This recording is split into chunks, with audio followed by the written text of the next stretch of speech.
Hello to everyone and the internet. It is currently, rather I should say hello to everyone and the internet, and welcome to Monday, maggots, January 28th. I am Nathan of Washington, you are watching The Young Globalist, and this is the news in 2019.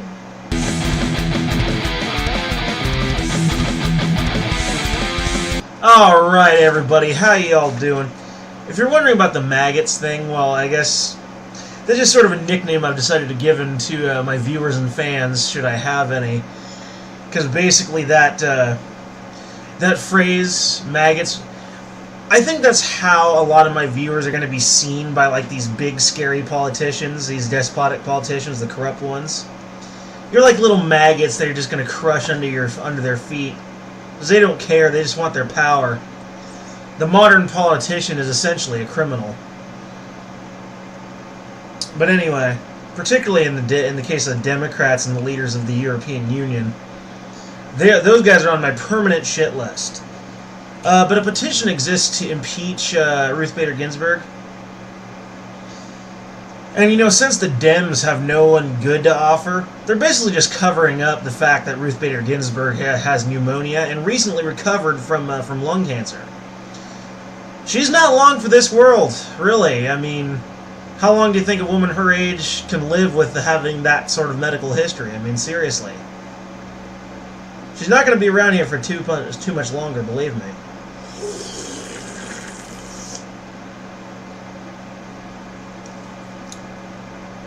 You kind of got to wonder about the merits and ethics of impeaching a dying woman. First of all, from an ethical standpoint, well, what is the point? It's really unethical to commit to meritless or pointless action, because you're not really accomplishing anything. And I mean, the woman's already on her way out. I think it would just be more practical to try and expose their lies about them covering up the fact that she's unhealthy. Although I suppose a petition might be more effective, since, you know, people like in the alt media like myself have been trying to expose the lying Democrats for some time, and we really haven't gotten very far in that regard, because the mainstream media still gets more attention for now. Less and less people are watching mainstream media more and all the time, though. So I suppose it would have more efficacy to just get her impeached. And there's certainly a lot of reasons why people would want her impeached. So yeah, on second thought, maybe it is more effective. But I think in the long run, a wider effect would be to just try and expose their lies. I suppose you could go both ways. You could both try to get her impeached and uncover the truth about the Democrats. But still, I mean, you know. But the Democrats lacking any good candidates is pretty much a sign of the times. The two-party system is pretty much imploding. The Republicans still have more, like, better candidates, but there's still nothing compared to the powerhouse that is Trump. Bottom line is, we're running out of good politicians worth voting for. And that's been going on since the 80s. We're running out of good candidates to believe in here in America. Pretty soon, literally everyone on the ballot is going to be complete and utter garbage. Hell, some people already thought that. Again, it's just a sign of the times. The two-party dynamic is imploding. It's falling apart. Things are changing. Some third party is probably going to be able to step up in the interim years, hopefully the Libertarian Party. And while I no longer really call myself a Libertarian, I'm more of just like a moderate conservative, I do have still lean strongly in the Libertarian direction, in the sense that I am an anti-authoritarian. Because authoritarians do not respect the rights of the people. We've seen that time and time again in history. There's no point in denying it anymore. It's basically, might as well treat it like it's some sort of universal fact. It basically is at this point.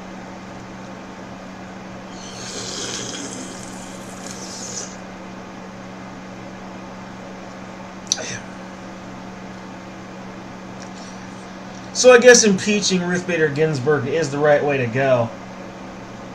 But I just kind of wonder if it can really be described as ethical or meritocratic to impeach a dying woman.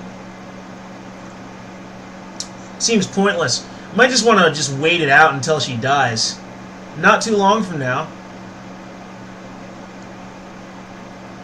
And that way, you know, the Dems would have egg on their face. Because then the very thing they were covering up would suddenly come to light. Unless they try to make it into a conspiracy and say, oh, conservatives killed her, she was assassinated. And then, like, create fake evidence and shit.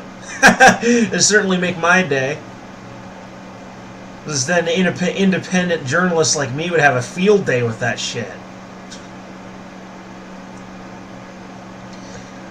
Emmanuel Macron says that France and Britain will never leave the EU. Is it just me, or is Macron like a villain in a movie? Like, even some of his selfies and photos, and some which are edited, admittedly, but even the ones that aren't edited, like, some of his facial expressions he looks like a cliche movie villain.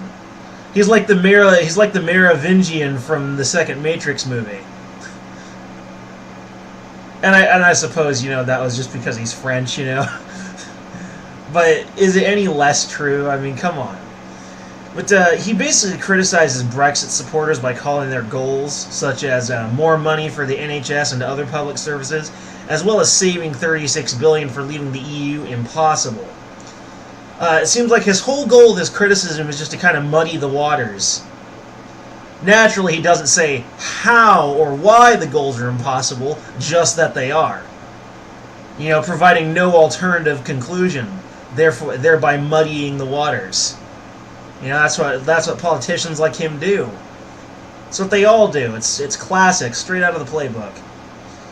But Macron told the LFS also that France will not leave the EU.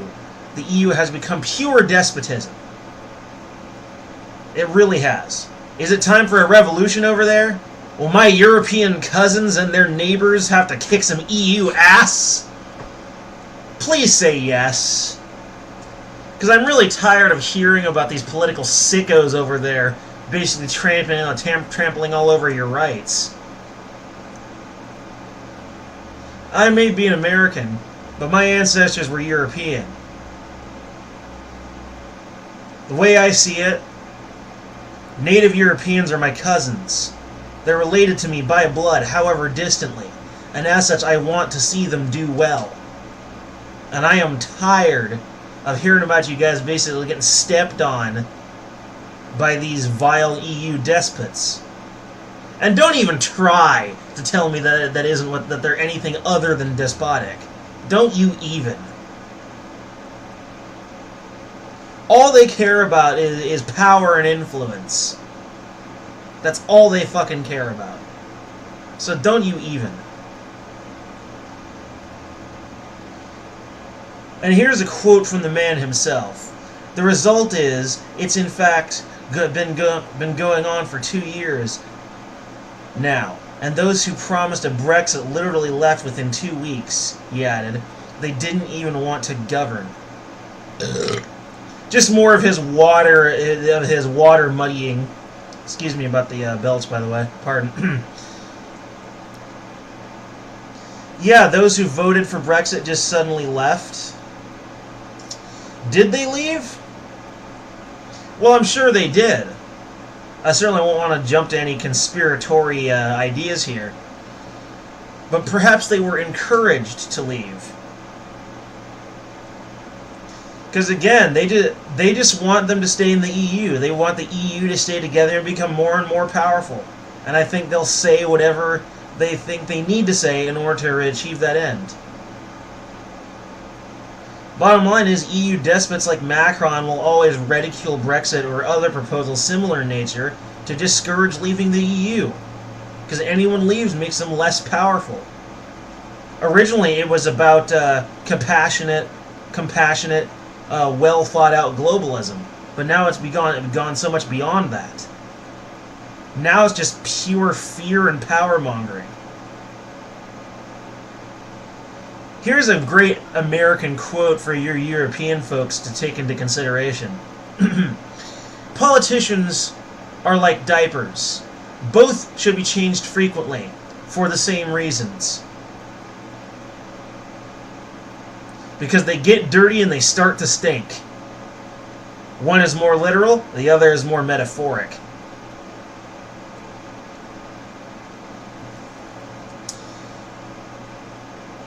Speaking of, additionally on Macron, Macron pulls a page out of Silly Cortez's book, aka Alexandria Ocasio-Cortez, and claims to be a man of the people.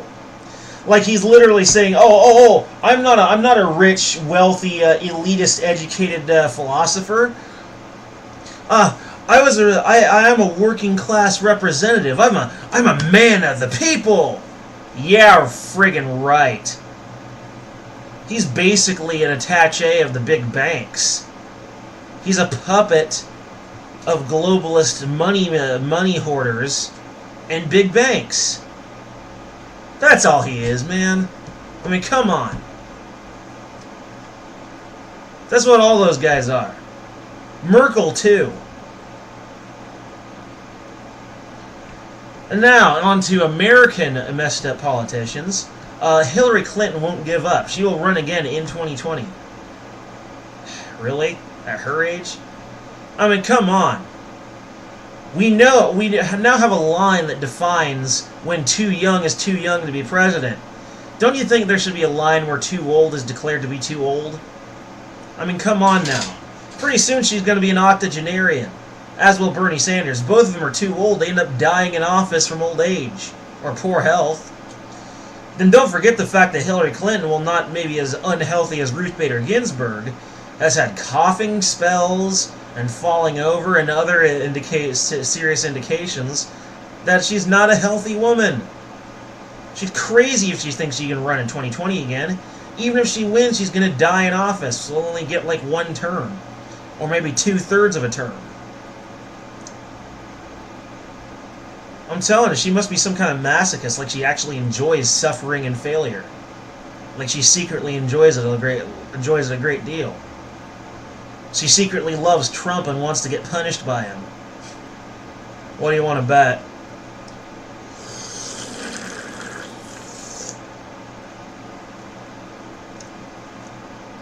Bottom line is, there's no way she's going to win the 2020 race.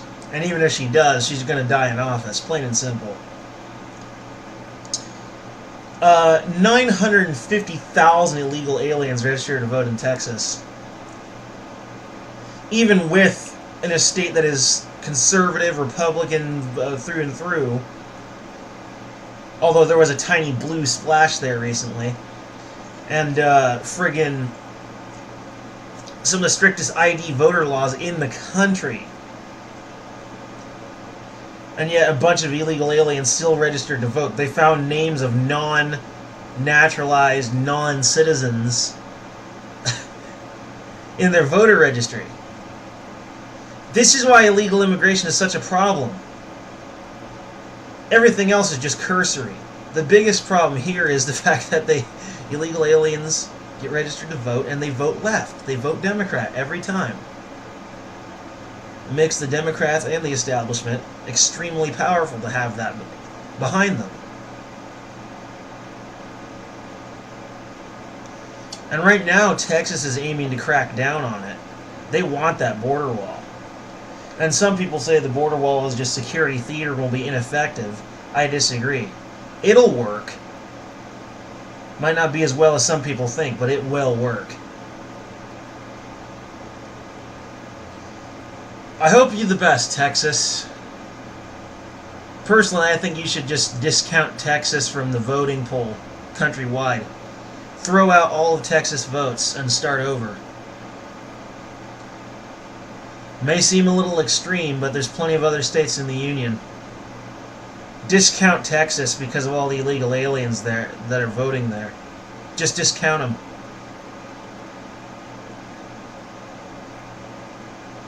May seem like an extreme decision, but I think that's what needs to be done.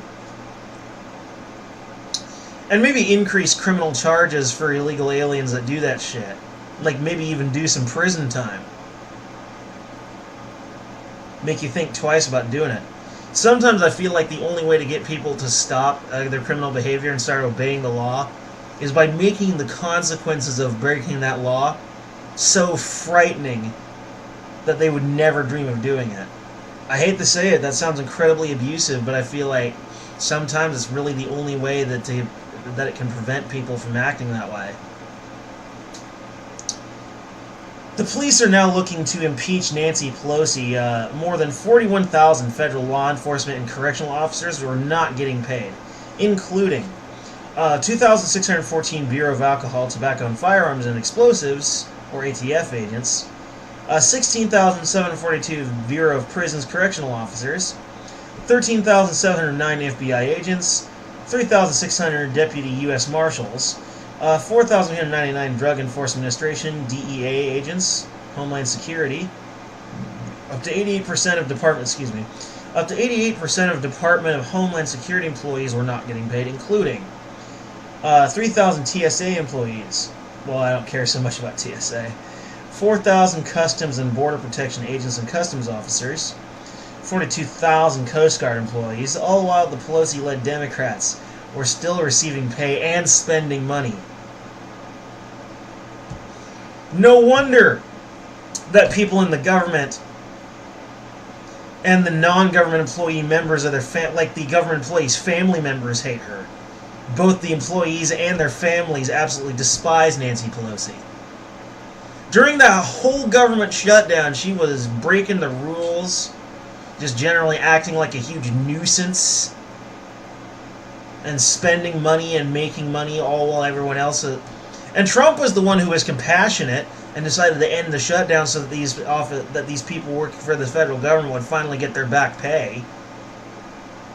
All while the scum that is Nancy Pelosi kept making and spending money. And Trump, guess what? Guess what? The craziest thing of all, I found out that shocked even me. And I'm very naturally altruistic. Like, anytime I skip out on or decide to opt out of charity and not donate anything, I feel like I did something wrong, right? Like, I feel a need to donate somewhat. I'm very generous. It's part of who I am. Apparently it's part of Trump, too. He donates all of his presidential checks to charity. It's like, I have a little extra spending money every month and I decide to blow it all on charity. Trump has an entire presidential check. Makes my contributions look itty-bitty. That just blows me away. Trump in many ways is a true agent for the greater good. Nancy Pelosi is a true agent purely for herself. Trump is so much better as a human being than Nancy Pelosi could ever hope to be. And for our final story today, Nancy Pelosi canceled Trump's SOTU, that is a State of Union address, and will now deliver her own. Sort of like a, ha-ha, I canceled your speech, now I'm doing mine. It's like, what is with this woman? This naughty girl, Nancy Pelosi. She just thinks she can get away with anything, doesn't she? It's no wonder she's so despised by her peers in the U.S. government. She's a piece of shit. It's like people talk about how Trump is so awful, even the people who aren't like the leftist NPCs who say Orange Man bad, even the moderates who say he's awful. It's like, he's nothing compared to Pelosi. This woman is a literal piece of walking garbage. And Trump donates huge amounts of money to charity and generally is actually a very caring individual, and children absolutely adore the guy. He's great with little kids. He's got a lot of admirable qualities. If Trump has any vice at all, his sole vice is that he's got a big mouth. Like, he literally needs to shut up sometimes. That's basically it. Learn when and when not to speak, and otherwise, dude, Trump, you are awesome. Kudos. Anyway, that's it for Lending Globalist today, folks. I'm out.